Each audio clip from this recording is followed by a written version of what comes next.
Hi, Natalie. I'm sure Stefan says hi. Welcome to my room. This is my desk. That's my lamp. That's my camera. This is my bed. This is my chair. And this is a freaking balalaika. It's a balalaika! So I hadn't seen the episode when I started watching your video, but I did catch that you wanted to see some of my responses. So I recorded myself while I was watching. Those outfits still don't work. Oh god. And that spirit weapon of hers is attached to a giant mecha suit. A giant mecha suit. I can be quiet. Okay, point taken.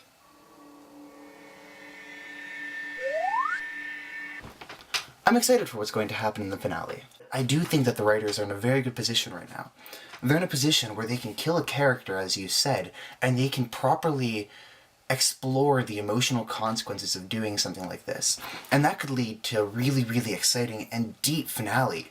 This is the last of Avatar we're ever going to see, unless Nick comes up with a third series, which, let's be honest, they might. The show really could go in multiple directions, and that actually makes me pretty excited. Last time my fiancée shot me with a giant laser cannon, I totally broke up with her. So I am a master of rationalization. Hand me a plot hole and I will plug it.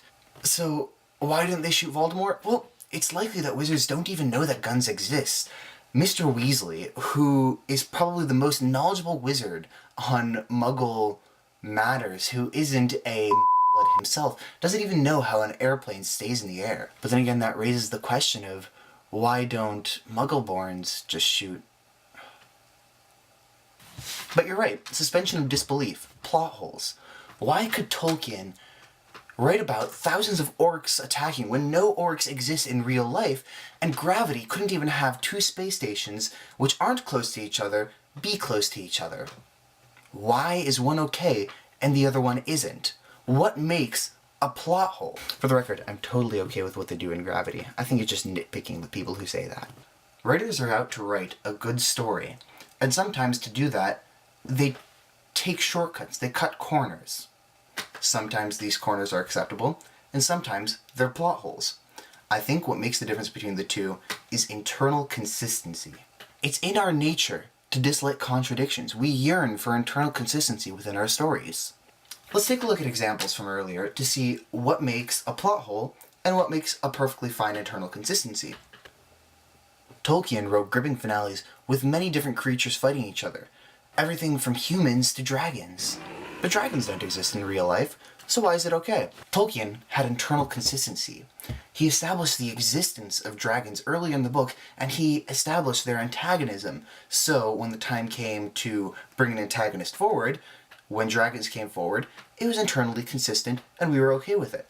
That's how all of fantasy works. It builds a world in which it can explore an idea. Interstellar, why is it okay that the wormhole is there? I don't think you noticed it when you watched the movie, because I think it's a good story shortcut. I think that they were established to have credibility within the story. And as a result of this credibility, this scientific credibility, that they know what they're doing, we can believe that they had a reason to place the wormhole all the way out there. The story is internally consistent. It's established that they know what they're doing, and we can trust them. Them. Why is filming a vlog so difficult? Korra never establishes how manufacturing works in that world, and so we're naturally inclined to fill that gap with our own knowledge. When it comes time to apply that knowledge in the building of this massive robot, we assume that it probably took several months. And then it's not too far of a mental leap to assume that somebody probably would have noticed they were building a massive robot for months. Giant freaking robot. It's these kind of internal inconsistencies, these massive mental leaps that we have to make that make suspension of disbelief difficult. And then there's a gray area. Going back to our two space stations. Gravity was established through external context to have scientific accuracy. Is it okay, therefore, to have two space stations that aren't close to each other? Ultimately, my discussion here doesn't come to too many conclusions. It just kind of brings to our attention that plot holes spring from internal inconsistencies. Paying attention to this in writing makes analyzing work a lot more interesting. Everything I say here, though, should be underscored by the fact that I'm a firm believer in suspension of disbelief. I think that it can bring us much closer to what the storytellers were actually trying to say.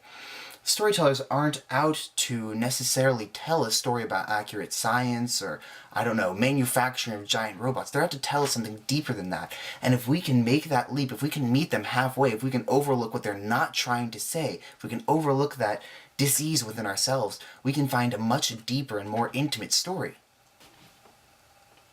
I think that was really long. I hope I can edit this down to short enough. I've been sitting here for a while. This took a while.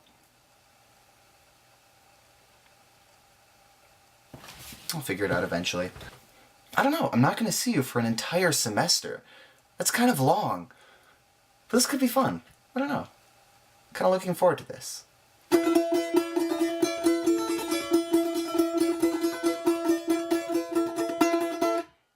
It's a balalaika!